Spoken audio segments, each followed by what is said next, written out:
Just got off work. I'm good, man. I'm good. Appreciate you being here. Appreciate you tuning in. All right, so we're going to be watching this Skyline. And then after this, we'll watch the... we'll do the Play Like a Pro Paco edition. As you guys know, with the locker rooms, always I'll be asking you guys the questions. I expect you guys to be participating, and we will go from there. Got the pen out. Any questions you guys have? As always, I know it's been a while, but as always, put it in the chat. We'll get answering. We'll get discussing. All right, let's get it going. We're going. Play. We'll find out whose key gets crushed. OMiT take on FaZe Clan. What's good, Noah? How have you been, Noah? FaZe Clan spawning on the Nice break. Reese with the first blood. Lovely, lovely. Right, where are we at here? It's been a while. Oh my god, I feel like my eyesight's just deteriorating. I'm on mobile, might be a bit delayed. Nah, you're good, my guy. Put himself in position to potentially find a couple, but he's only able to take Look at Mackenzie here playing his life. We're going for it. Reese banging out Jim. Okay, chat. For my regulars in the chat, what did you notice that OMiT have done really good here? What do you notice? There's a couple of things I want you guys to pick up as we start getting along. But after they've won this break, right? A couple of things that I want you guys to really recognize of what OMiT have done good, right? 45 seconds left. They killed Tyler off the break. He's the last guy. What do they do good here? Cheers, Mark, for the tier 1. I appreciate it, my guy. Thank you very much.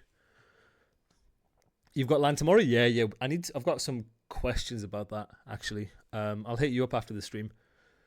But this question's for you, Swag. So have a look at this. Have a look at OMiT's arrows, right? After they've won the break, right? 40 seconds left. What is good about him and what is good about him? Easy question.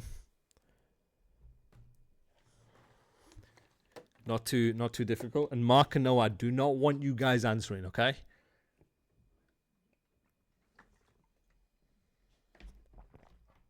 One and two got each of the crosses, good. But from a fundamental perspective, what do we say we want to do? What's good, Jace? How you doing, my guy? What do we say from a fundamental perspective? Good. Okay, but what is this called? So when we talk about this, I want you to talk about the fundamentals first. I want you to talk about the top down. Good. Yes. Good, Lizzie. Fantastic. So what OMiT are doing really well here, and this is how the game progressed, is they get a clean wave, understand what map control you can get, understand the amount of space you can get, play good positions. Once you make kills, understand where they're going to be spawning, and based on where you are in the flow will then determine how much space you can get, and then you're using teamwork to basically get that next wave, get that first kill of the next wave, make it easy, play tradable positions. So right here, look at Reese, look at Vivid right here, does a fantastic job pushing out to Jim, understands, hey, I can't get space. For you guys who are new in the chat, for you players who are new to competing in general, space means how much of the map control, if you had to sprint forward, could you get without getting into a gunfight or potentially dying? And understanding how much of the map you can progress up without putting yourself in a compromising position is how you then win that next wave. And you see Reese does a fantastic job here. And a couple, but he's only able to take down. To your point, Mark does a really good job of playing his life. He's just made his one kill. He's killed a BZ. Right, he's staying down on time, he's trusting the flow. Mamba's going to refill a power position to watch over him, and then with 43 seconds left, they're going to let the game come to them. And once they get that first kill of the next wave, then you're in positions where you can trade, use your stuns, get specific information, use your nades, slow them down, and play your hybrid spots in order to then obviously make the next wave easy for you. Again, that pro card's all about getting to your good spots. And from your good spots, how can we then win that, have the highest percentage chance of winning that gunfight, and then playing to then trade out? Yeah, exactly, Zach. Yeah, fantastic. I'm good, coach. I'm Jace. I'm doing fantastic. I'm really, really happy to be back. It's been a while. But at least his team is now soaking up time. We're going for it. Vivid. Then right here, this is where you have the numbers, and you notice he hasn't committed here, chat.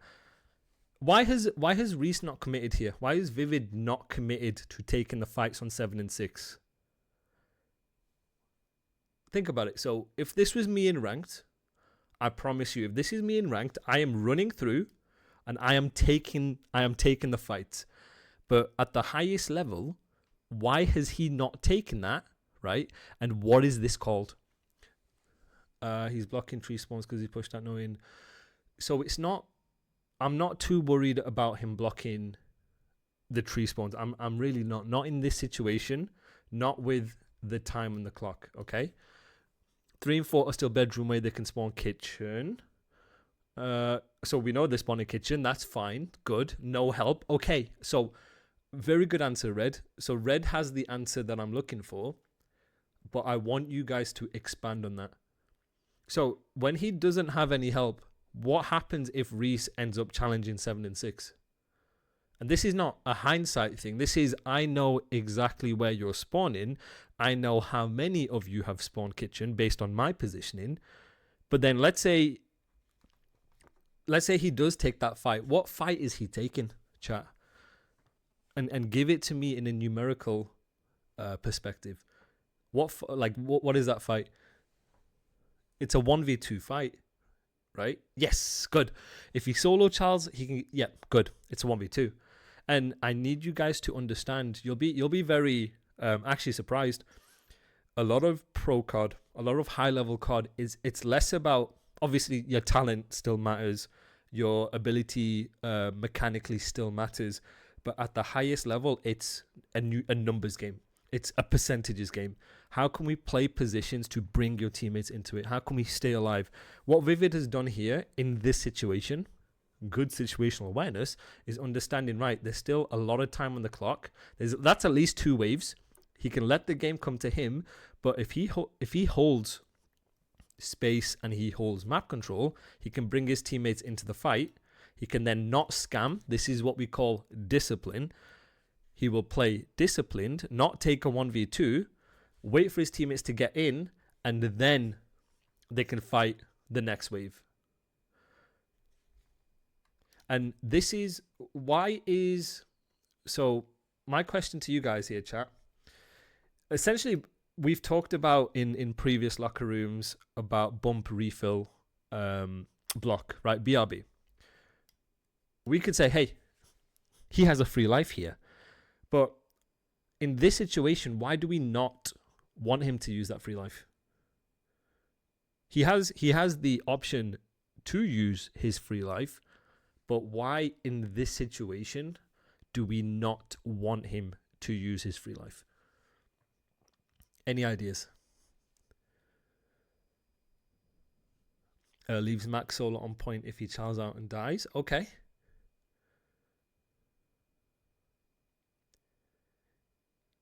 What do we reckon? What happens here if he uses his free life? That's not necessarily the answer I'm looking for. Okay. Less map pressure. Okay. What else? What else are we thinking, guys? Think about it. Think about from a flow perspective, how FaZe need to break this. He's going to keep the same spawns, so it'd be a useless overextend. Okay, now we're thinking. Okay. You lose progression on the map. Yep. Good. Good answers. So essentially the reason why I don't necessarily like him using his free life in this situation is if you're FaZe, the way you need to break this time is you're banging it through top, right? This is how they want to break. If Reese dies in this situation, it makes it harder for this guy to then watch 2 places. And then this guy's basically going to be exactly, Zach. Yeah, exactly. So in this situation, using your free life with 40 seconds left you can still do it. I'm not saying it's the least, I'm not saying it's a horrible play by any means, but with the amount of time left, with the amount of waves that are left. Thank you, Baz, for the tier 3. Oh my god, a tier 3? Wait, what? Wow, I think that's my first ever tier 3. Holy moly. I appreciate you, my guy. Thank you so much. 3 months in advance. Wow. Now, you'll be surprised, right? Now, let's think about from a spawn perspective. If FaZe do not push past the 50-yard line of this hill, if Vivid uses his free life, he is going to spawn bottom. And when it comes to a flow perspective, when it comes to understanding the lanes you want to fill to then win that next wave, it's really hard to do this while they're playing through top, because it's going to take you extra time, if you guys understand what I mean, right? So FaZe, in order to break this P1, they will play for top gap. We've had many locker rooms where we understand from a flow perspective, you want to try and play top first in order to then give yourself a springboard to collapse on P1 from multiple angles. If you spawn bottom bedroom, it takes a lot longer for you to then re-wrap to try and refill top plat to get into them positions. And most players will be more inclined to take bottom bed routes while they have top. So these are in sort of like a contradictory to what I've said, you know, in previous hills. This is one of the few hills where actually playing disciplined and holding map control is more important than trying to use your free life and trying to world star people, because that refill and that block and then when you spawn up is actually a disadvantage. Yeah, very good answers though, guys. We are going for it. FaZe are still spawning up. You see here he's playing his one. Side of the minimap. They will be in the blue trunks in this match. And then this allows you to then refill power positions together to then take fights together. Wait, Noah, how are you not a mod? Hold on, let me mod Noah.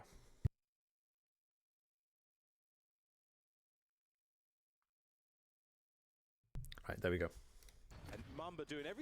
And then now you're in a situation where once you make kills, then you can start to play ahead. And I like the route that Reese is taking. So you see it here. Look at the route he's rerouted here. Rerouted. So two things. Look at the way FaZe are trying to break P1. You're trying to break it from top first. Understanding what lanes you need to pick up in what situation you are in will determine how you break the hill and how you can use teamwork to break the hill. So they're playing through top. They're trying to get top control. They're trying to do it together.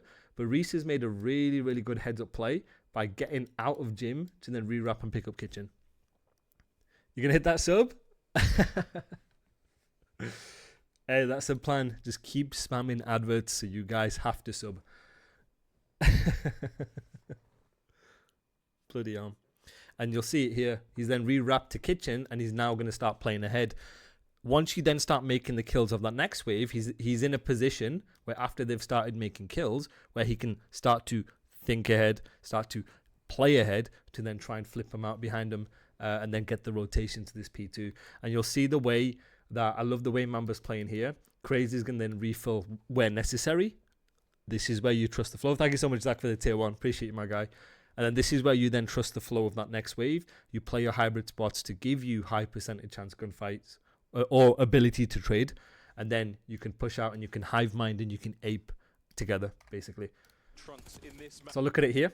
And again, this is why chat flow is very important, because flow helps to dictate what lanes you want to pick up. When you understand instinctively and quickly what lanes you need to pick up relative to the hard point, then you're in positions where you can take gunfights fast and you can take them together. And you can see an example of it here where Crazy is trusting the flow, going to refill where necessary, and they're in positions where they can fight or take the same fight together. So it's very important. Flow is very important. What lanes you need to fill, how you need to fill them. And you can see it here. This is Flow. He's the third guy. He's taking the fight, slides across, plays cat. Last guy will refill where he is. Conveyor belt system, guys. Easy enough. Understand where the power spots are, where the hybrid spots are, and then use that to play trades, use that to take the same fight. And Mamba doing everything he possibly can to keep those players at bay. FaZe now. Good, I just want to say as well, good use of a stun and nade here. And again, utility at the pro level is really, really important. FaZe all year, and every single year that we have played FaZe, they are one of the most annoying teams you will ever play when it comes to using a stun and when it comes to using the nades. Like, their utility usage is absurd. They know how to stun for info. They know how to nade and chal off their nades. It's the most annoying thing I have ever witnessed year after year. But very good usage from OMiT here. Okay, now they hive minding. Now there's 20 seconds left, so they're looking at playing ahead. They've got 3 kills, and they're looking for 1. look at them hive minding. They're aping through. They'll try and trade this guy out. And then once they kill him, you'll spawn close. And then you'll refill whatever lane is necessary. I expect them to get someone out kitchen, someone using the progression here. And then that way you then get the rotation to P2. Next 2 players spawn up. He spawns here for a reason. That tells you, okay, he's going to be on this side. And it is indeed. So Faze have lost control. They'll play to trade. You see them wolf packing because he, Abizi, in this moment is the most important kill. And now, chat. Right here, for my guys who've been in my previous locker rooms, what do you think I want 2 and 4 to do here? They've killed the last guy, right? What do you think on a rotation should number 2 and number 4 be doing? What do you guys reckon?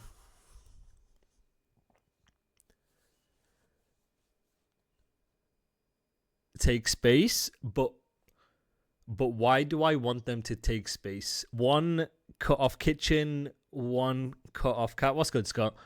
Why? Why do I want that? Maybe I would even say I wouldn't even have anyone kitchen at this moment.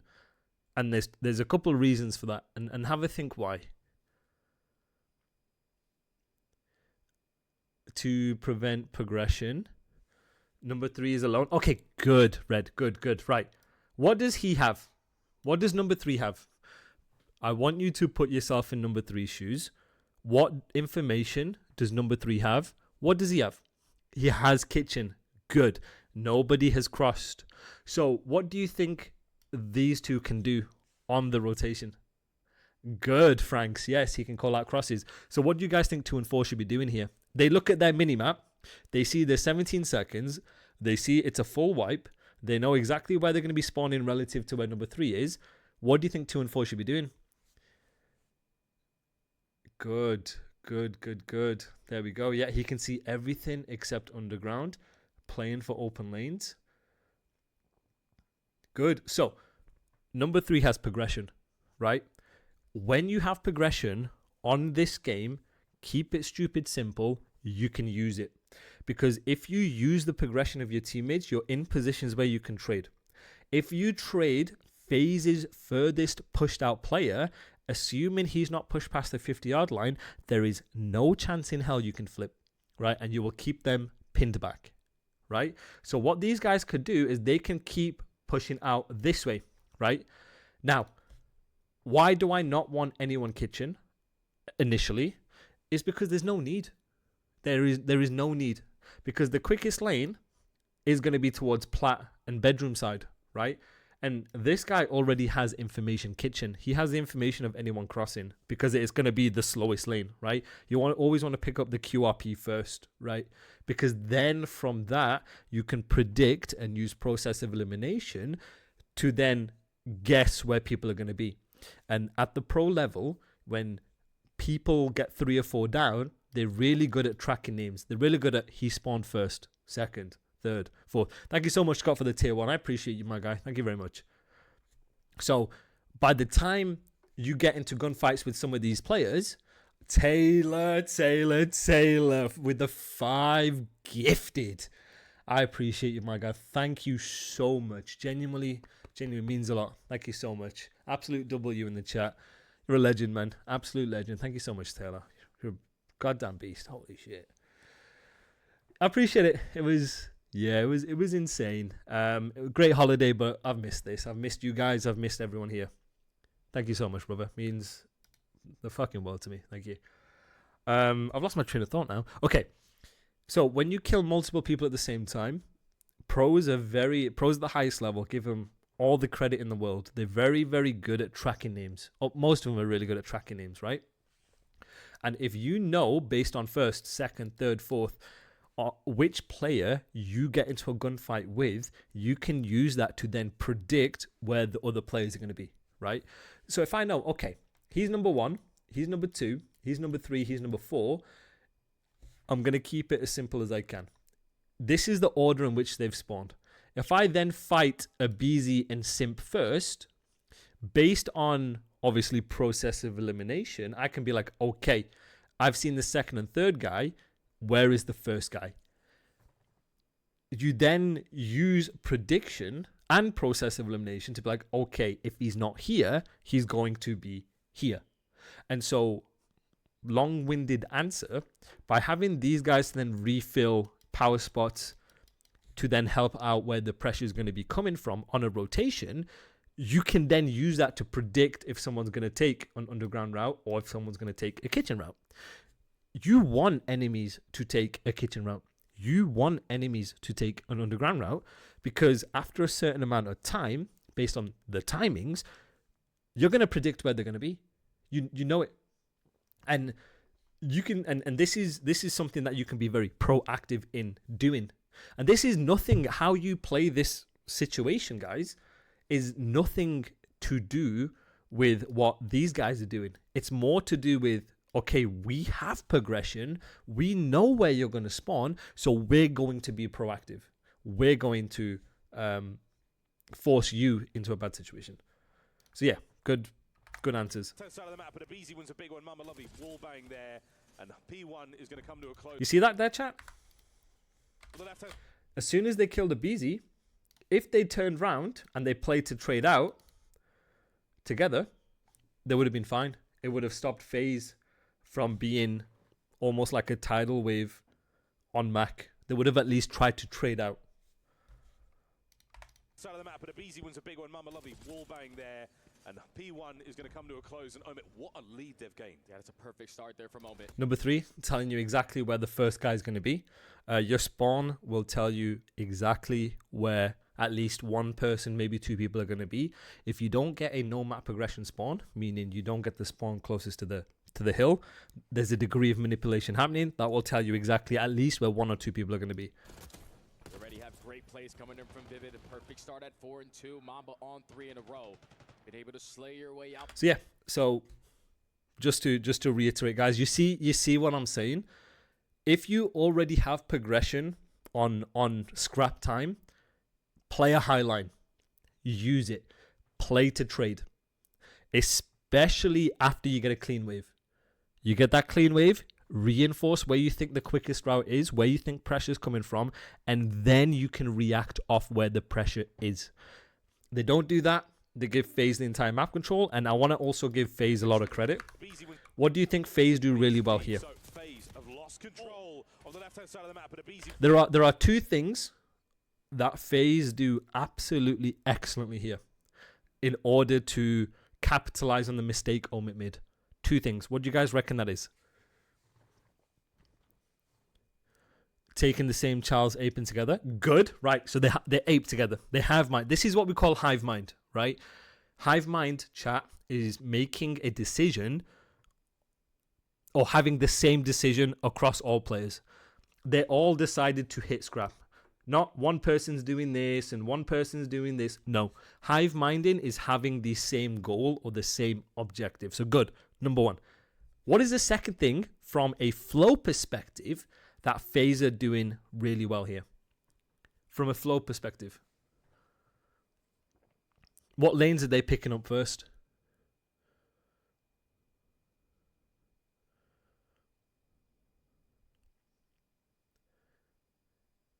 So I'm going to rewind it for you guys. Let's look at what lanes they're picking up first. It might be a spawn flip. We'll see where those next 2 players spawn up. And it is indeed. So FaZe have lost control of the left-hand side of the map, but a BZ one's a big one. Mama Lovey wall bang. What lanes have they picked up first when it came to breaking the hill?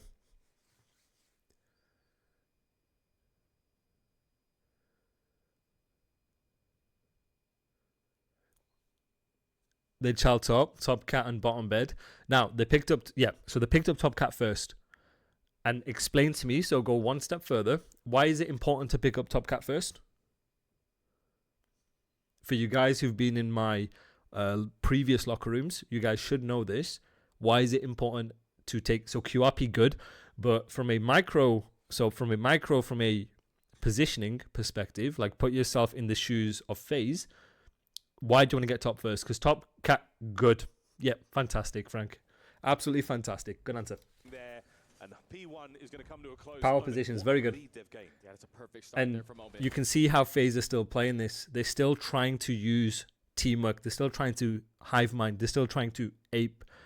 And one of the things that pro teams do really well, especially your phases, your LATs, your optics, is if you make a mistake, they will punish you. They will capitalize on it, and they will do it fast.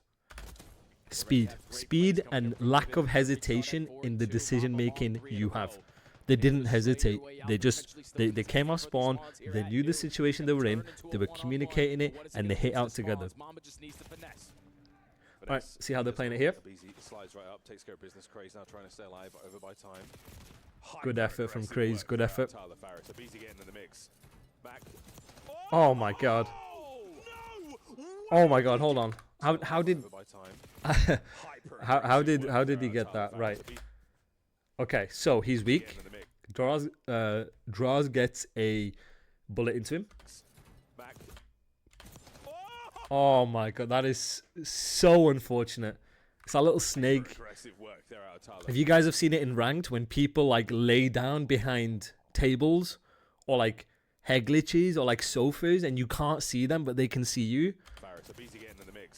Like this is, it's like one of them. You would have killed it. Oh, I would have killed it. Missionary for the win. What a moment from Mac. Mr. Triple today. Okay, right, let's see how they play this. Now, this is a situation where I like the fact that he's taken his free life, right? Now, he's using his free life. He's bumping out for then the rest of the guys to then refill where needed, right? This is what I like from Craze, and this is why it is different from bumping out on a P1 versus bumping out on a P2. It's because it's advantageous. When you die, the spawn that you get based on relative to where the enemies are, like that no map progression spawn, is beneficial in comparison to that rare example on P1 where that no map progression spawn bedroom is actually not helpful whatsoever. And I like this. This is what I want to see. Okay, so I've had players over the years. I've seen players over the years. I've teamed with players over the years. When you play against good players, you almost overthink it. You are scared of their names. You hesitate on the decisions you normally would do. You don't take the same gunfights you would because you feel like that, oh, I'm playing a known name, right? Therefore, for some reason, magically, he's going to take more bullets or whatever. What I love about watching Craze against FaZe is the fact that he keeps that same level of confidence, that same level of decisiveness, that same like lack of hesitation, even against FaZe. He's not showing respect. Oh, not respect, sorry. He's playing to win. He's playing confident, but he's not playing silly. What I find is sometimes, and this is why I think esports, I've always thought this way, that esports, 75% of it is mental, right? You can have all the talent in the world, but if there's pressure and you're playing against some of the best players in the world, you either play really slow because you're scared or you play really fast because you're overcompensating. The thing that I was impressed by this entire team, and I'm just going to highlight Craze, is his pacing. I was impressed by his pacing. He knew when to speed up, when to slow down. Another player whose pacing I was really impressed by was Abe. Abe on Toronto. His first game, I can't remember who it was against. I think maybe it was Miami. I can't remember. But like, his pacing was excellent. And I remember tweeting about it. I love seeing amateur players who, from the eye test, look super comfortable playing against household names. That's how you know mentally they're going to be in the league for a long time. Very good from Craze here. This is what I like to see. And look at this. He's not then ego challenging. Look at this here, guys. So he uses his free life, right? Whatever. Simp gets through. Chris makes a fantastic play. He gets through. He kills number one in the back. But then he doesn't reach out. He's waiting for a teammate to get into the play. You know what I mean? And then when he gets off the time, then he goes and tries to chow. God, this is a bang out.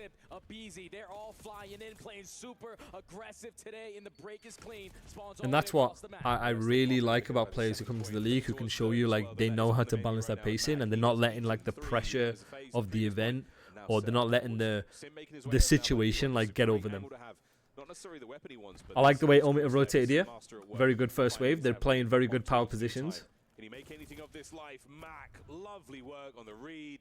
Takes care of it. So, okay. I'm going to play, this is the first series, right? So, there was slightly bit controversial, right?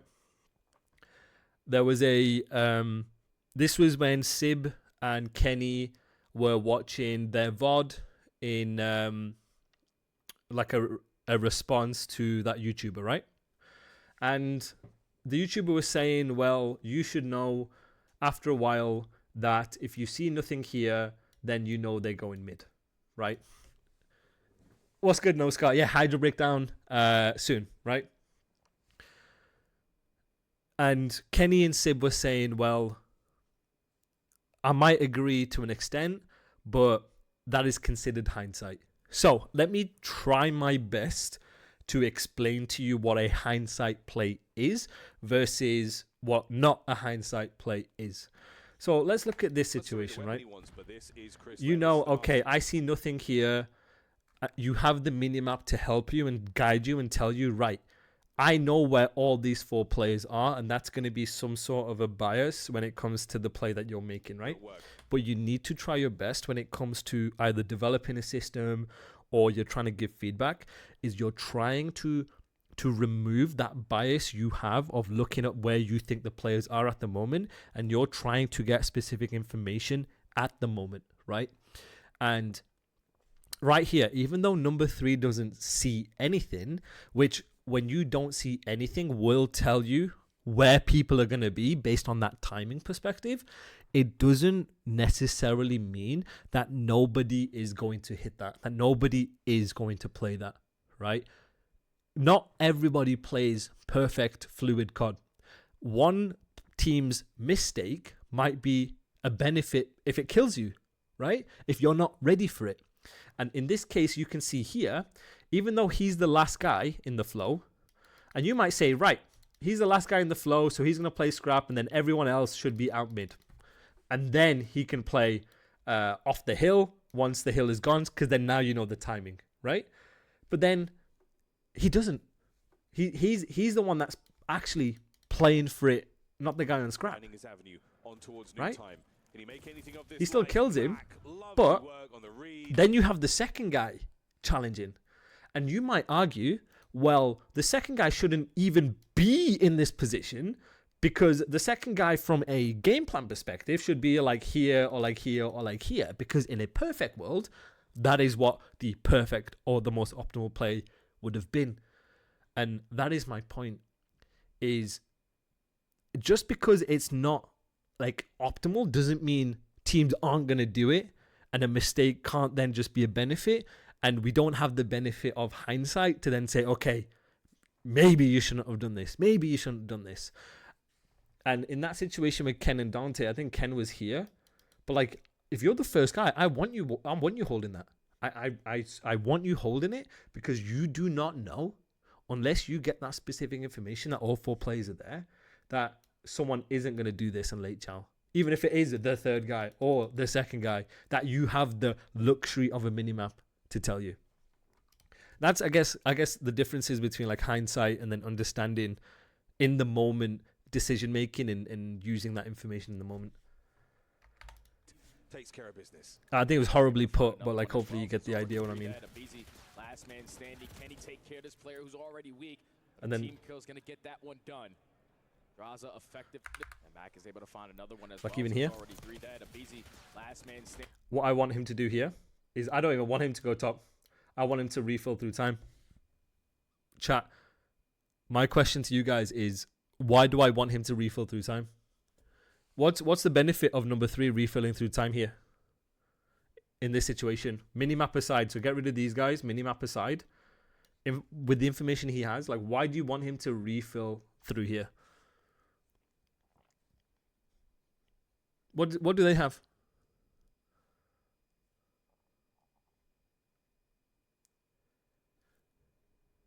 One has all of mid. Yeah, exactly. You're just refilling. Yeah. We already have mid control. Yeah, sure, he can go top and you know, you could fight here, blah blah blah, which he ends up doing. But then once trades are being made, you have progression, right? So if they had him still alive, and him still alive, him going top is a perfect fill. Perfectly done, right? But then this is where the game becomes situational, and this is where you have to make decisions on the fly, right?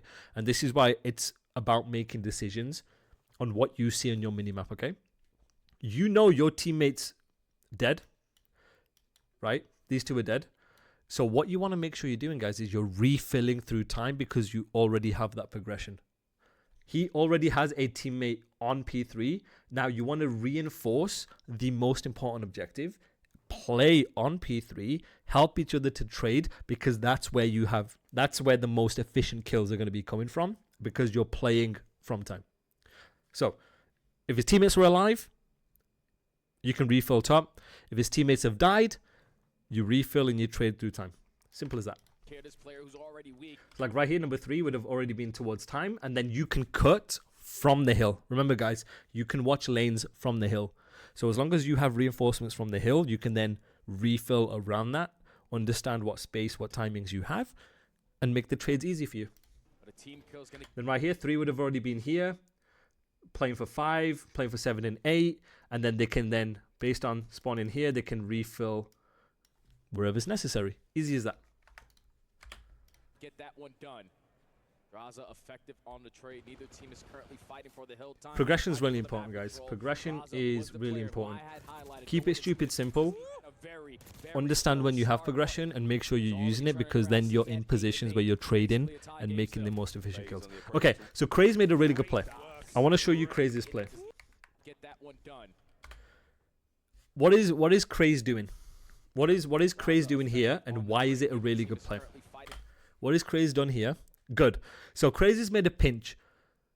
For you guys in the chat, I think I have an emote for this. Do I have an emote for this? Okay, I have 2 emotes. No, I have 1 emote for this answer. And I've got... So there's 2 answers. One is an emote and one is a regular answer. What is Craze doing really well here? What's he done really, really well here?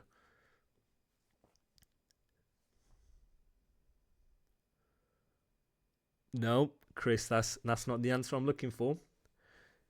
Not a bump refill block. Not in this situation. It's not a free life. Nope. What do they need to do? What do OMiT need to do? What do they need to do in this situation? Not a hybrid spot. You were getting close. They need to break. Yes, there we go. Okay, that's answer number 2. Is Craze has taken the long route, and he's taken the long route in order to set up a break because he's the first guy. In that situation, they have just been wiped. They know they don't have control. They're coming off spawn, understanding and guessing what space they have, where Faze are going to be, and they know they need to break the hill. Craze is the first guy off spawn, and he's taking a route. Why is Craze taking a route? Come on, guys. Why is Craze taking the route? Why is he the first guy taking the route? Because of what? What could that reason be? He has the timing. Good. Yep, first off spawn, he has the timing. Your timing is going to be the most favorable in order to set up a break. And it sets up the rest of your teammates. So by him taking that route, if they don't pick him up, he has a free break. If they do pick him up, then that's 1 or 2 players less in the trades for the rest of these guys. Good. And then also, don't forget, guys, it's a 3-1. My favorite breaks, 3-1s. 3-1s right here. You get your mass on one side of the map, you pinch on the other side of the map, and then you force trades or you be annoying. I bloody love 3-1s. Doesn't he have the possibility to flip? No, he doesn't, because they'll end up spawning here. When he's quick enough with no kills made, he'll end up spawning here. For the hill time, they're fighting for the map control. You see that? This is why I love 3-1s. He's out of the play. He's out of the play. It's a 3 versus 2 once Mamba gets in. And they can then just play towards time. They can trade out time. And then they can turn around and cut from the hill based on where they think people are going to be. Wave by wave, guys. Wave by wave. Very, very good break. I mean, Sib gets a 2-piece. Oh my god, Craze gets a 3-piece. Hello? Was the player who I had highlighted going into this. A very, very slow start, but he's already turning around, sitting at 8-8. It's basically a tie game. Right, 30 seconds left. They can let the game come to them. Play the first kill of the next wave, and then hive mind and ape out. I like this. This is what I love. I love stuff like, when you look at the minimap, I love stuff like this, where he's taking the child, but number 2 is just flying at him. This is playing with confidence, guys. Kitchen once again. This is selling from grass. Same again. You can tell OMiT have been watching the locker room. Let the game come to you. Once you then get specific information, you can use your stuns. You can use your nades. You're in good position. So number 3 is going to let them overextend while Mamba's in an AR spot watching the lane. He's going to then chow off that. This is, guys, this is where communication is going to be very important, especially when you're holding a setup. By understanding who has what, by understanding what lanes are open, it allows you to focus on one thing. You can then time your stuns. You can then time your nades. If Mamba is saying, look, I've got Cell 1 shot, I've got a BZ 1 shot, I've got a BZ stunned, I've got a BZ naded, then you want to chow off that, and this is how you then make that next wave easier for each other. So when you guys are playing in ranked, when you do get a clean wave, when you do have the setup of the hill, right, I want you to talk to each other, say what you guys have, predict where you think they're going to be coming from, and then you're just bouncing that information off each other. Yo, if he's 1 shot, I want you flying. I want you challenge.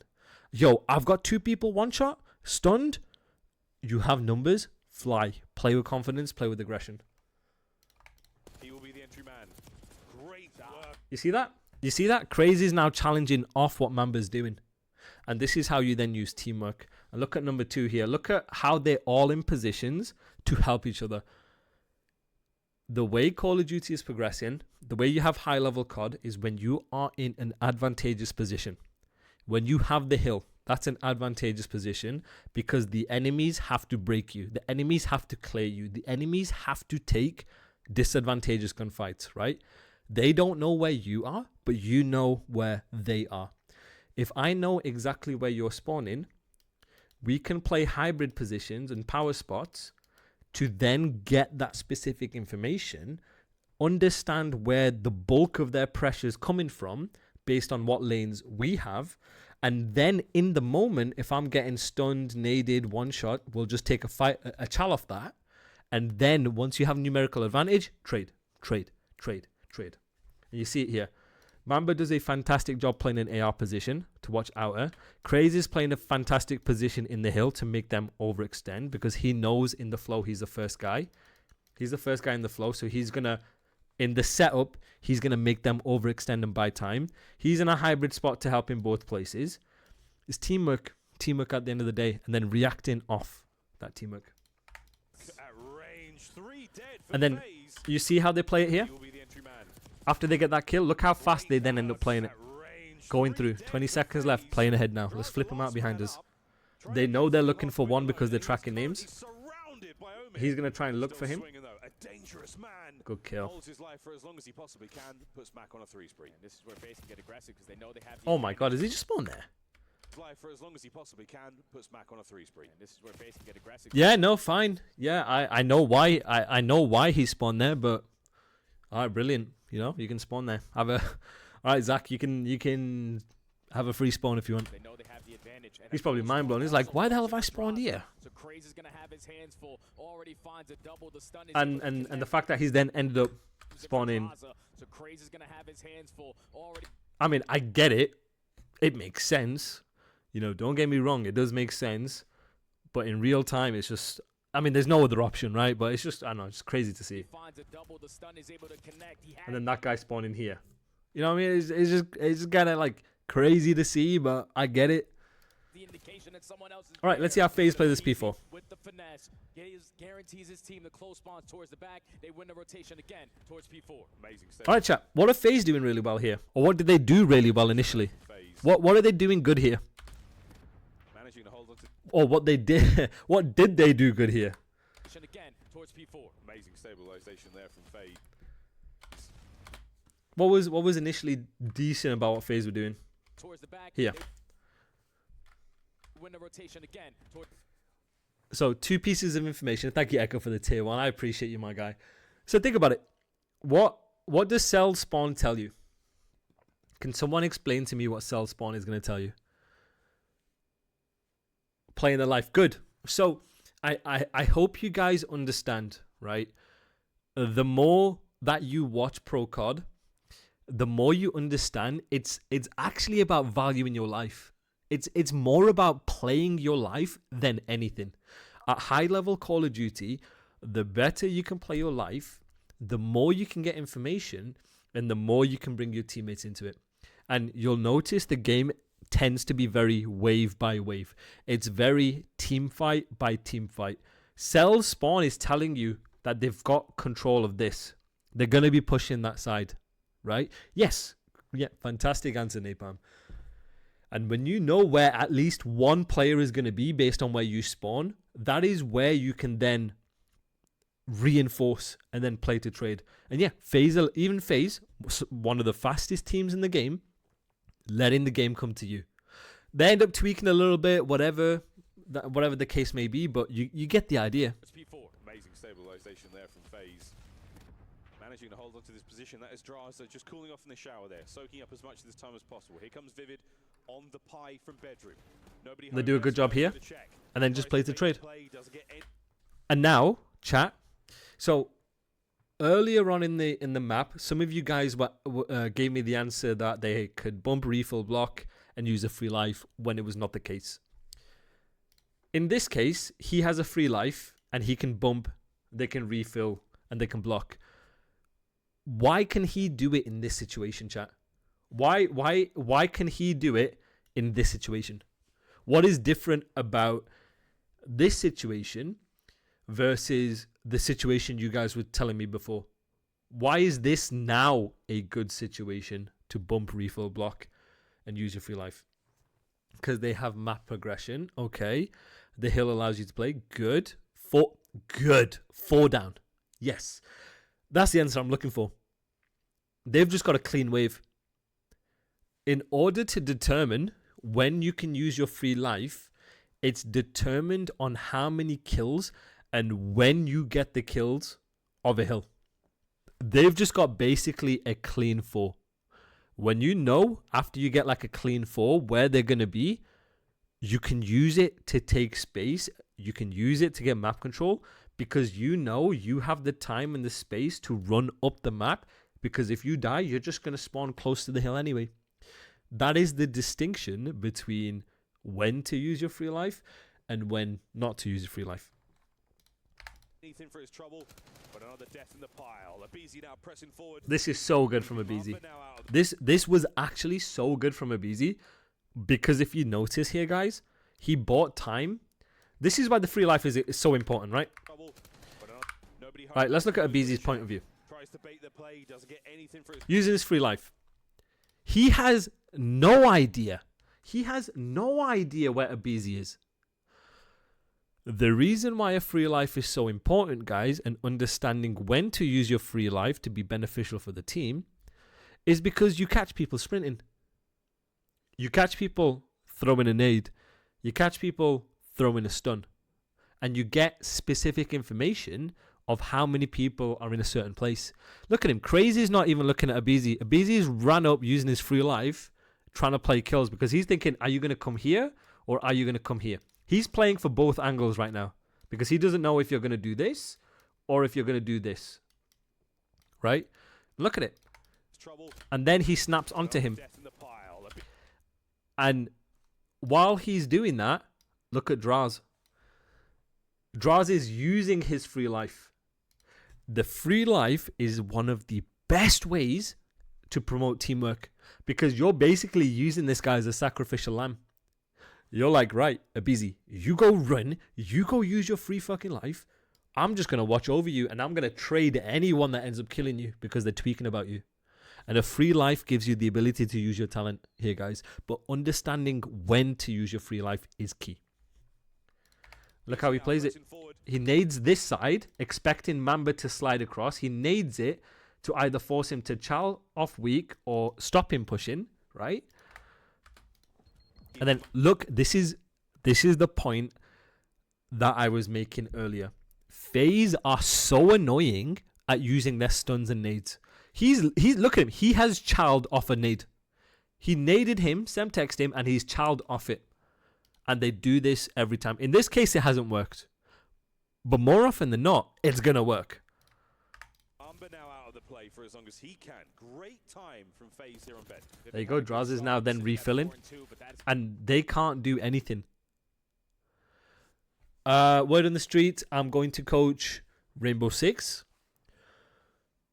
I would love to coach Rainbow Six. I played a bunch of Rainbow Six for like 2-3 years. Now 9 deaths in a row for Vivid. The veteran needs to show his presence. And then you can refill where necessary. And look at it now, they've basically got the full time outside of a Mamba 2-piece. Mamba 3-piece, right? The play initially from FaZe was fantastic. But don't let Mamba get in a World Star 3-piece take that away from what FaZe have just done there. That is, you get 3-piece like that, like, it's got to be more aware.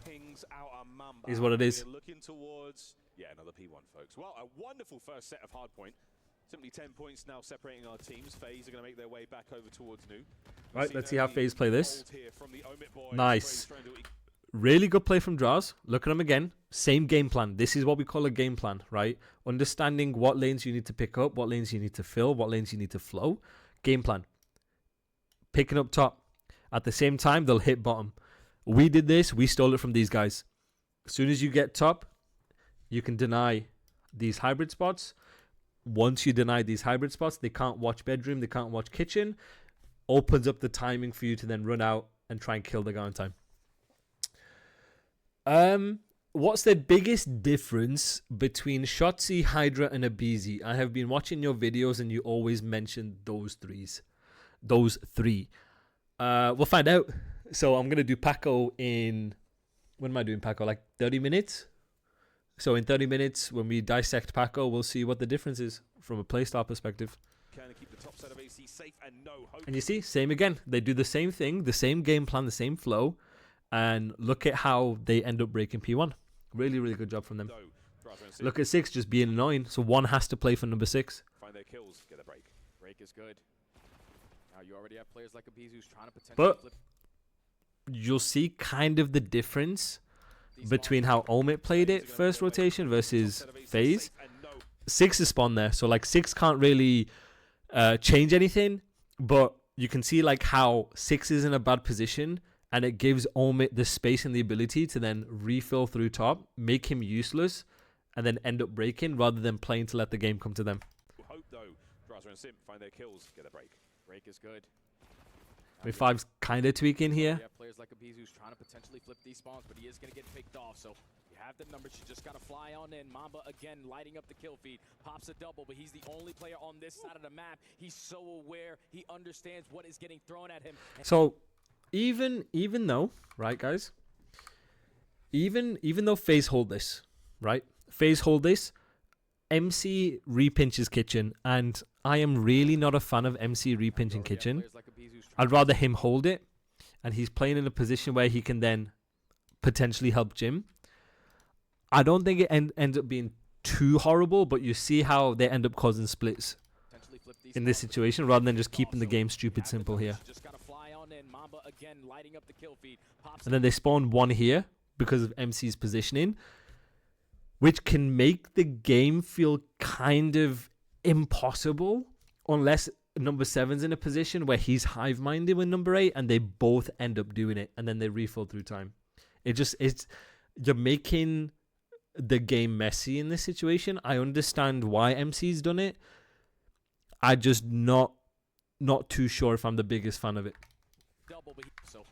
have the numbers. Oh, let's see that. Already Let's have see. players Let's like see. these who's trying to potentially I think Zach shouldn't be watching this in the first place. Like whatever. It is what it is, right? He's thinking someone's there, whatever, right? flip these spawns, but he is going to get picked off. So you have the numbers. You just got to fly on in. Mamba again lighting up the Yeah, I don't think it's the end of the Pops a world. double, but he's I just think the it could have only got player on this really side of the map. He's so aware. messy. He understands what is getting thrown at him, and him just getting that one-on-one. But same again. he Look keeps at this team on the FaZe ball. at least trying to let the game come to them. Same again. Understanding your flow, understanding the importance of what lanes you need to pick up. Lovely job balancing the map right now. And Damn. Vivid. We asked for a turnaround moment, and that might have been it. A lovely two. His teammates are all over the place now. And then same again here, chat. Understanding if you already have progression on a rotation, you don't need to give up the entire map. Use that progression of your teammates, use that map control, and then play to push out. Play to trade them. We're seeing a low route being taken from FaZe. They're looking towards that. And because you play a high line here, chat, and this goes to my earlier point, because you're playing a high line, because you're using the progression, you get that information sooner. And because you get that information sooner, you can predict where other people are going to be. Look at their positioning. They're like, right, we don't see anything after a couple seconds. Like after 5 seconds, we don't see anything except someone top. Yo, somebody pick up down low because there's 9 seconds left.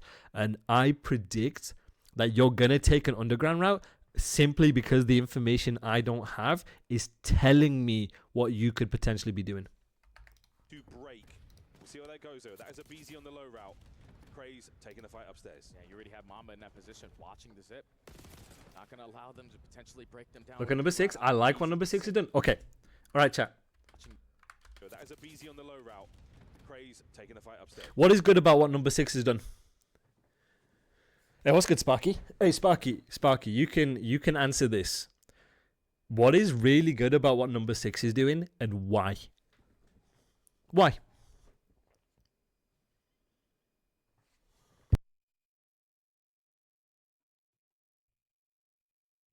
So have a look at this clip, right? So FaZe are in the grey. Let's look at number 6. What is number 6 doing good? 1. And why is it good? So look at it here. Why is it good? So keep watching. Yeah, you already have Mamba in that position, watching the zip. And why is that good? And give me more of an explanation.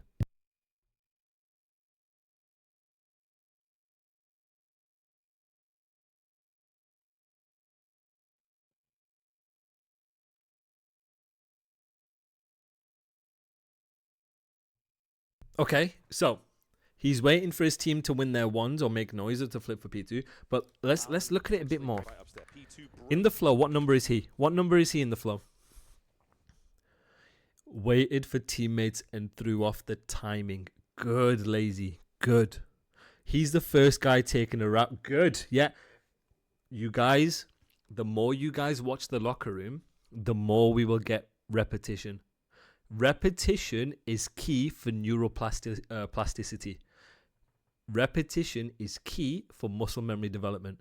That is why I keep repeating the same things, because you guys will start to understand why. He's the first guy. But in this case, he is not the first guy to activate the play.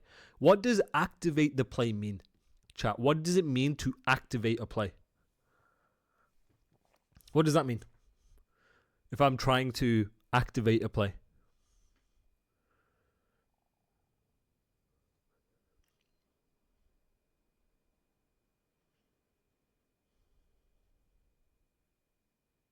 Come on guys, if I'm waiting to activate, what does that mean?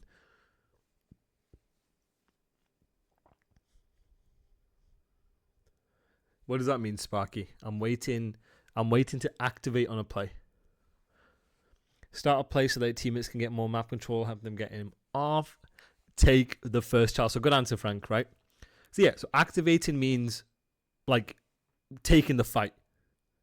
Like moving to take the fight, moving to get into a gunfight, right? In most cases, in a 3-1 setup, you want your first guy to activate in a play.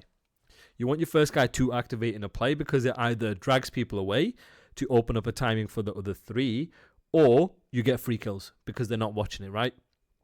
In this case, you don't want Abizi to activate the play first because he's in a situation where they're going to be watching it. So then he's waiting, and because he wants to flip, he wants to get through. When you don't activate first on a break and you're trying to get through and get the space, you want the 3 of your teammates to drag people away. And so that's what's happening here. What's happening here, guys, is Abizi is waiting for Faze, for the rest of his teammates, to chow obvious power spot positions to try and force trades or try and force kills, in order for the guy who's picking up that lane to either give it up or for his teammates to then run forward and take that fight.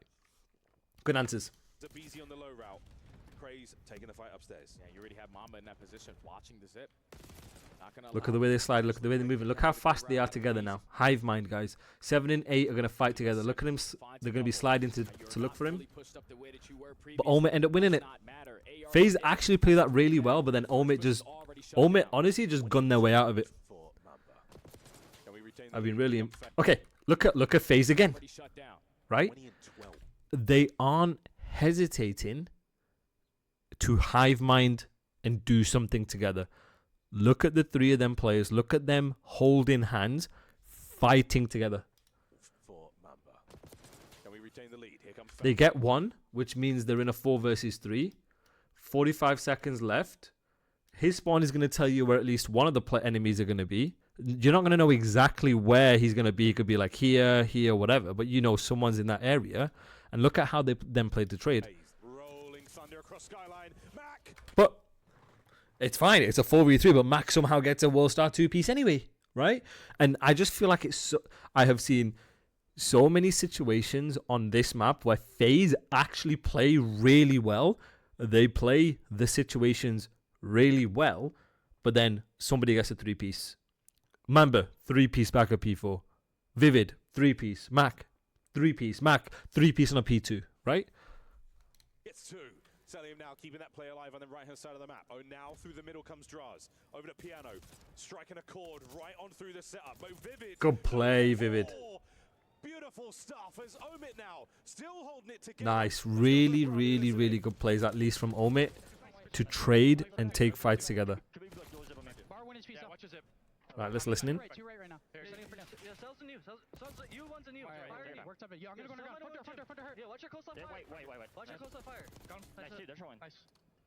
going. He's close fire. Close fire P1. Close fire P1. You weak. Busy. P1 draws. P1 dead. P1 dead. Give me a second. Yeah, I'm going mid with you. I'm working the hallway. Bottom mid. You in time. I heard you. I'm watch your rugs. I'm gonna wait for the stone ramp. Yeah. Push up front. I'm jump front with you. Stone weak, Jazza. On the bar. Sit. On the bar. I got Rogue's on the bar. Take it. Sell P1 right now. I flip. I'm gonna drop white. P1 so weak. You, busy. P1 also. Go. On the bar. P1 is he. He repeats zone. You right now. Jaws repeats zone. I heard you. Look at my you naded. You and Rugs. Still Jaws. Lights. I've right. I'm repeating mid. You 1 HP. I'm repeating you. Wait for your mid. Bail on the bar. Watch on the bar. He's you. We're hitting front. He's our side. You again. Busy. Weak. Nice. Could be outer. Calm comms from OMiT. Wow. Okay. Abe was put in those positions all year and even last year, but didn't really deliver. In a moment like this. So let's look at this here, right? There's two right now. Even look at the way some of the pro players take their charges. Like, you'll notice this game is very iron heavy, but they still play with that pace. Very iron heavy. Good from Mamba. Wait. Nice. I'm going mid. He's close fire P1. Look at number 3. This was a huge kill. So right here, Abizi, huge kill, right? And again, this is another situation where whenever you're giving feedback, whenever you're reflecting, you need to try and take the minimap out of it as much as you can and understand what your team need to do with the information they have, the situation they're in. And you see right here, like 6 is the first guy. He's picking up the easiest route for an enemy to get to you and the hardest route for you. And he's holding it. And that's where he's trusting the flow. And unless you get specific information telling you otherwise, and your teammates are getting that information telling you otherwise, it's very difficult for you to then give it up because, again, look at where Mamba is from a minimap perspective. You could say, hey, why isn't 3 doing this, 2 doing this with 4, you know, because that would be almost the most perfect play. But that's in hindsight. That's what we mean. In hindsight, sure, we can see, okay, 3's not done that. 3's actually went to try and get new first, even though you could argue this is not the right situation for him to do so. Well, if Abizi then gives it up because he's like, right, I don't see anything for a couple of seconds because from a timing perspective, he's late because he's a 3rd guy and he shouldn't be doing that. Well, then he then turns around and this guy gets the timing and kills him in the back. Right? In hindsight, we know number 3 has hit this, but in the moment, you don't know. Right? So then, therefore, in the moment, Abizi's play as the first guy in the flow to pick up the QRP towards new or the hardest lane towards new is the right play until you get information otherwise. Right? That's how it works. Hey, probably. He's close fire P1. Close fire P1. You see right here? This could have went real bad. I'm good, Wolf. I'm good, my man. How are you? Appreciate you asking. This could have went real bad. If Abizi continued to hold Jim there, right? Then 3 would have got a timing to kill 6. Right? So that's the difference again. I want to highlight the differences between almost like looking at the game from a minimap hindsight perspective versus what you're trying to put yourself in their shoes. And now look at how Abizi's playing. Abizi's playing it very good. And look at them taking fights. I want you guys, the next time you play ranked, okay, is once you get a clean wave, right? Again, pro card is very wave by wave. Once you get a clean wave and you understand what hybrid spots you need to play, I want you to predict where you think the enemies are going to spawn. When you predict where the enemies are going to spawn, you know, or you can reasonably predict what routes they could take, right? And the time it takes to take certain routes. I want you to learn how to read the pressure and take the same fights with your teammate. If I know where someone's spawning, right, I'm going to look at my mini map. I'm going to play a good spot, hybrid spots, power spots. You'll learn the more you play. Head glitches, behind the bar, behind the chair, whatever. And I want you to try and take the same fight as a teammate for that next wave. Imagine Hacienda P2. The easiest example I can use, and I want you guys to do this for Black Ops 7 as well, right? Hacienda P2, when you're spawning at the back, you know there's a good chance enemies are going to be hitting front, right? Let's say you guys have pushed out lobby or whatever, you're blocking, you're forcing them to spawn boat, you know that they're going to hit front. I want you guys to start predicting, okay, I think they're going to hit this. How can I take that same fight with my teammate? I want you to start getting into that habit and start realizing, okay, I can take the same fight as my teammates. And I promise you, once you get that mentality of playing to trade and playing to fight, take the same fights, you guys are going to be flying up the ranked. People focus too much on mechanics, and I promise you, unless you are platinum and below, you do not need to worry about your gun skill. The game aims for you. I promise you. I didn't play for 5 years and I got to iridescent in 3 weeks. The game aims for you. So that's what I want you guys to do. And FaZe show you a really good example of them trying to take the same gunfights. And then once you get information, and then you can turn around, you can play off that, and you can predict where people are going to be.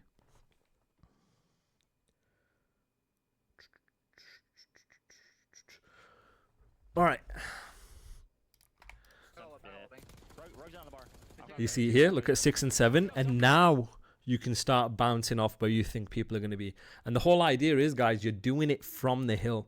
And naturally, when you do things from the objective, that's how you prioritize the right kills. That's how you become efficient with your kills. Except for that spawn. So let's pretend like the spawn didn't happen. Because goddamn, this right here should have been a full 40 for FaZe, potentially onto a P4.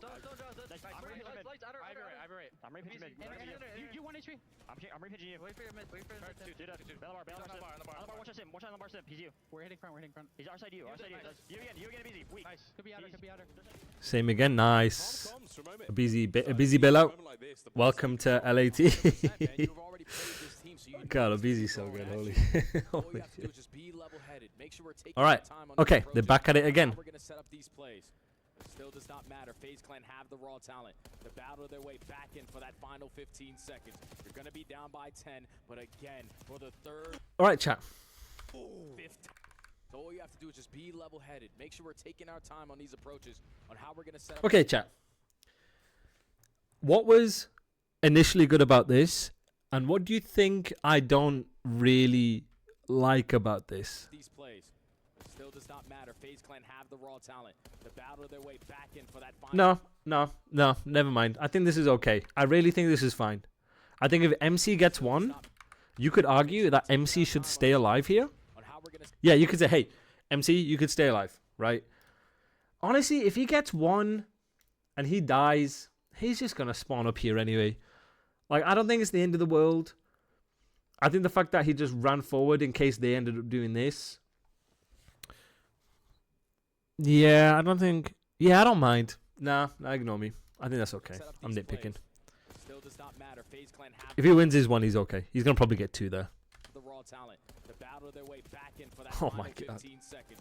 That snake is 10, insane. But again, for the third, fifth time, they win the rotation. Yeah, he ends up spawning there anyway. Oh, the 1v1 gets won by Craze. Takes care of Celium. That's going to be a little bit of time going his way. Waiting for the reinforcements. Wait. Holding the back line, ticking up. Wait, how? I feel like there are so many hills where like I expect FaZe to win because they're in advantageous positions, and then they just don't because like someone's just made a hero play. Like someone's just got like a 2-piece or a 3-piece. Like Craze here, like if Craze doesn't win this 1-on-1 versus MC, like FaZe are gonna full 60 this, and then they're gonna be up by 40. Like this is such a huge 1-on-1, right? This is such a huge 1-on-1. They win this. 6 is gonna play for 2. 5 is in a hybrid spot to help both ways. Like then FaZe are gonna get the next wave of P4, and then they're gonna be up by 40 points, and then but Craze wins such a huge 1-on-1 on P4. This 1-on-1 right here is huge. Because now they're tweaking about him, and then number 2 takes that route. Yeah, see, I don't know. I think he's taking an underground route. So this was such to give him credit. This was such a good heads up route because he's understanding. Because you got to remember, guys, I need you to think like a pro player, right? Think about the situation you're in. My team's been wiped. They have P3 control. When you get wiped, it's a game within a game. You're trying to predict what positions they're most likely going to be in. And as you're clearing it, it's like a checklist in your head. He's not here, he's not here, he's not here. I've come off spawn. I think he's going to be here, here, here, and here, right? And when you're clearing when you're clearing lanes, chat, you're trying to predict where people are going to be. That's what you're doing, right? And as you're clearing things, you're clearing that list of predictions. What Craze has done here is he's predicted, right, I've come off spawn. I think they have the entire map. This is going to be impossible to force out trades. So I'm the first guy in the flow. I am going to take the underground route in the hope of when I get to here, I can use it to either break P4 or get you out. So this was such a bloody heads up play from Craze. Again, if MC wins that 1-on-1 versus Craze, they're fine. FaZe are probably going to get a 50 points off that, right? The fact that he doesn't opens up the timing for Mac, who wins a huge 1-on-1 on Simp, by the way, to then repinch. He gets that kill on Simp. Then it opens up the timing, and now he's taking the route because 5 is trying to trade out Craze. Even and 7 spawns here, which should tell you, right, someone's going to be on this side. waiting for the reinforcements and somehow holding the back And now they've gone from everything to basically nothing. And how much time can they secure here? Because this can basically lock the game up. That's fine. Mamba uses free life. He's going to spawn up good anyway. Out of the SMGs and Mac and Craze through the front door. There you go. Spawns up. Back on the pinch in sync to get all 4 kills. But very, very, very good job from OMiT. Again, guys, this is what I need you to do, right? So we identified here, he's got a free life. Outside of number 4 using his free life, what is good about OMiT's flow? Talk to me. Like, what do you think is good about the way OMiT are flowing, about the positions they're playing? So, like, right here, what do you think is good about what Mac's doing? Explain to me what you think is really good about what Mac's doing here. What do you think I'm liking from Mac? Getting info. So yeah, he's getting info, but from a positional perspective, from a micro perspective, what is good about this?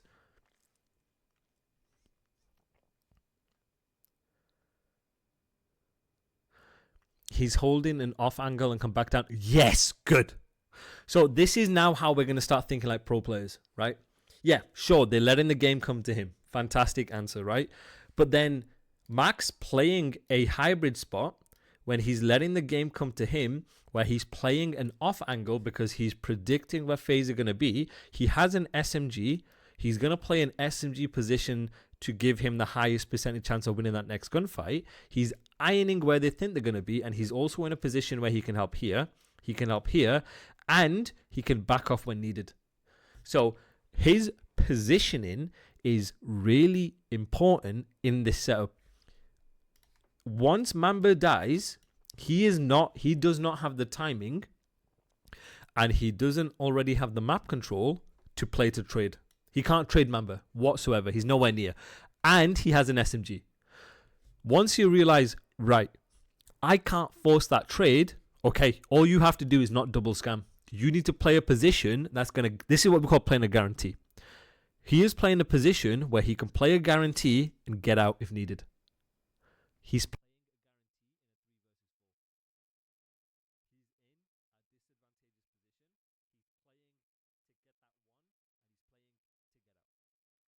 on the pinch in sync to get all 4 kills and spawn them all the way across the map.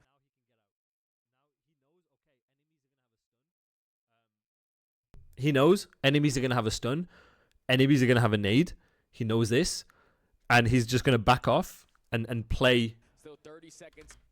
A head glitch, right? So this is positioning in a setup is very important. You can't just keep running and trying to like gun your way out. Look at him, look how he's ironing. But they are losing a majority of the fights. MC and Draza combined for 3 though, and they're still going to consistently always find the rest of that junk time. You went wrong though. That was a very strong hold. Good trades. And a solid 20 seconds they will happily take. Going back into now our 3rd set of hard points. Same again now. Play wave by wave. You can let the game come to you. Heads up route by a BZ. And even more of a heads up route to pick that up. Wait, Mamba picked that up? He actually did. Oh my god, he actually picked it up. Why did he pick that up though? What information? He probably thought, yo, I see nothing, so someone pick up the pinch. That's what he's probably like. Yo, I see nothing mid. They've probably gone underground. 3rd set of hard points here on Skyline. Not disappointed whatsoever by the pace and the skill that we've seen in map 1 already. Honestly tippable. Mamba, that was actually so tippable. I'm not even gonna lie. But are they gonna predict Cell? Are they gonna predict MC? Huh? Wait, hold on. Are these guys hacking? Nah. So look at number 2, right? This is why having space is so important as the first guy. He is basically telling you what people are doing. He says, yo, I don't see anything top. I don't see anything here. Yo, keep checking your underground. This guy has kitchen cross. This guy has bedroom cross. Like, that's all they really need to pick up. Because there's no pressure on the map. Like, it's, again, pro players are really good at tracking enemies. Easy for them to pick up. Someone's got to be going on a pinch. Is able to catch the timing to secure that one-on-one. Now a little bit of gun game. Nice, good knife from MC. Even better, Celium wins that gunfight or the knife fight and secures this side for his team. At least he's trying to. He may be Mamba. But you look Oh at my him, god, right and he's here. still alive. That is a masterful moment. Well, 200 points crossed though for OMiT. Opportunity for the break here. Aggression there from Craig. Right, let's see how they break this. They're going to get top control first. Like I keep saying, get top control for this P1. Look at 7. Jumping down. Nice. Simple with a nice 2 in the feed. 3 dead right now for OMiT. Craze in mid-map. Somehow walking away with a trade. Big double out of Craze. Right, BZ can use his free life if he wants. Now this is where BZ is going to get information. They can bounce off that. Very good. Very good from FaZe here. Really, really good from FaZe. And you see the differences between how FaZe did it during the first P1 to P2 versus how OMiT. If Mac just stays alive and he waits, and he tries to force his teammates to make the play. So like right here, he just sits.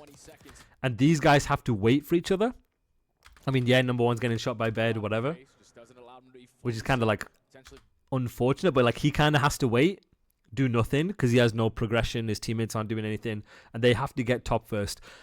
This is why, chat, this is an example of why flow is really important when it comes to breaking, because what lanes you hit first are going to make it easy for everyone else. Like, he doesn't have the ability, I know he's already bottom bed, but he doesn't have the ability to hit bottom bed to P1 first. He can't do that because FaZe have everything. There are certain lanes that are just so incredibly hard to do anything when a team has a full setup, right? This is one such occasion. That is why trying to get top first when you don't have kills is the best way to open up timings bottom bed and kitchen. And if he waits for number 4 just half a second, maybe like 2 seconds, 3 seconds, and then 3 hits closet, then Mac can do something and then they can hit P1. It's like right here, Vivid, just chill. Vivid, don't do anything. Just wait, because he's already trying to make the play. You wait, you get top, you hit, then go. 20 seconds they have, but it's a battle for the spawns. A big gunfight on the horizon. Mac is not good effort though. Good effort. That's already 3 dead. Can Craze make a miracle happen? Right, they have progression, so you play high line. FaZe Clan are in control of the map. What a P1 this has been already. You got full control of P2. Eyes up at the ready for this one. Bloody hell, now he's moving. Celium is just ripping damage across the map. Oh my god. Oh my god. OMiT a SEAL Team 6. Look at them. Look at how fast they move. Look at the mini map here. Look at how fast 2 and 3 are moving together. They're moving together. Look, this is like Miami. This is like Vancouver-esque. They're moving with pace, 2 and 3. Look at him sliding down. Mac doesn't care if he dies. 54 seconds left. He's made 1 kill during a 4v3. You're the first guy. I need you going. Mac is going. He does not care if he dies. And I need you guys in rank to do the same thing. If we have numbers, 4v2, 3v1, 3v2, right? Any numerical advantage situation. If you are the first guy, I do not care if you are one shot. I need you to run and set up the kill for the second guy. He is going to set up the kill for Craze. Unless he kills him. Look at him. Just keep going. Keep going. Keep moving together. Keep playing fast. And then you play to trade. Oh my god. Team, but now the battle's still going. You have a chance towards the back line. Mamba strikes, gets himself at least 1, and now towards time. Sim from down low, and you've still got P2 to play for. Finally, someone nice. Only 25 bloody hell, this is. I didn't realize it was this hectic. Trying to approach for the break. They are aware of it. Everyone is watching the proper angles. Nice, look at them. 1 and 3 together. They get kills. Use that progression. Keep it stupid simple. Now, Vivid, just play your life here. You have no progression. You have nothing. You just need to play your life. Do nothing. If it's not nailed down, it's hitting the sky. Hello. Doesn't walk over that one as Abe and Sim get theirs. 10 seconds for the win. Over to kitchen. FaZe in position. Cell looking at I know, that timer was insane, Reese. We have seen some unbelievable comebacks. I thought you played it well though. I thought you played it really, really well here. I just want to give you gas, right? The fact that like you don't have any progression, and this is what I keep saying, chat.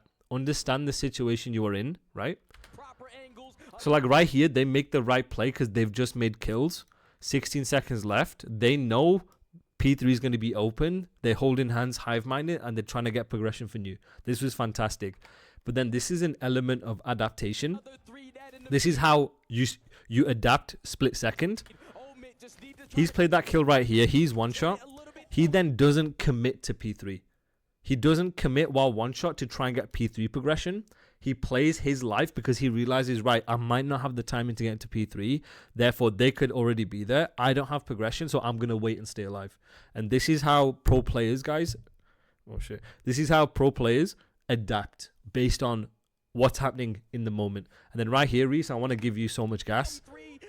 The fact that you then just try and play to waste time, make them overextend, and let either wait for your teammates or let your teammates activate on other sides of the map. You're just trying to play a scam, which I like really liked here.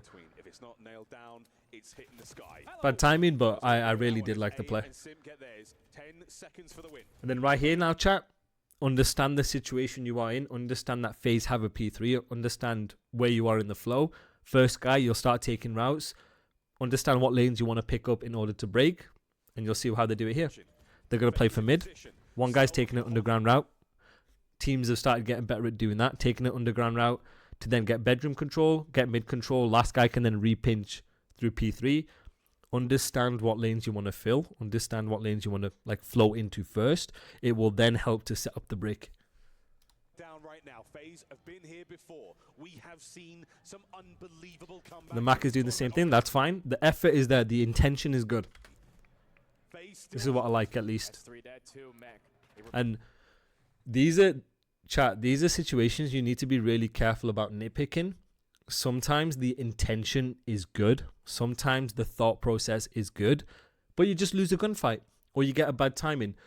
And these are the situations you need to be really careful about, like trying to reinvent the wheel. So what they did, the way that they tried to set up that break was actually really good.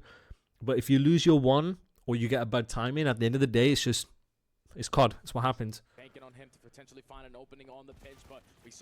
going to be doing it again here. Good kills. Still holding on to the P3. Right now, yeah, this map was really mixy. One from gym, one from upstairs. Right, 30 seconds left. Let's see how they're breaking it again. They're trying to play through mid. Unbelievable shots. They are fighting through every wave of OMiT players. Good job, at least from FaZe at the moment, of trying to of playing their kills on P3, playing to trade. You can start to bombard your wave still for this old time. On to all time we go, and this could be the win. Abe's going to save it here. A massive moment. Last man in the point. The dive. Oh my god. Win from Abizi. Stays alive. Your wave still for this old time. On to all time we go. Hang on, have you guys just spawned behind? A massive moment. Last man in the point. Oh. Oh my god. FaZe are watching that back and they're fuming. They are fuming. They've got to get it towards time. You gotta stay alive. Just put yourself in the corner. Guarantee at least one gunfight. Oh my god. Yeah, past halfway mark. Yeah, 100%. It's just damn. Damn, straight cheesing when I spawned in.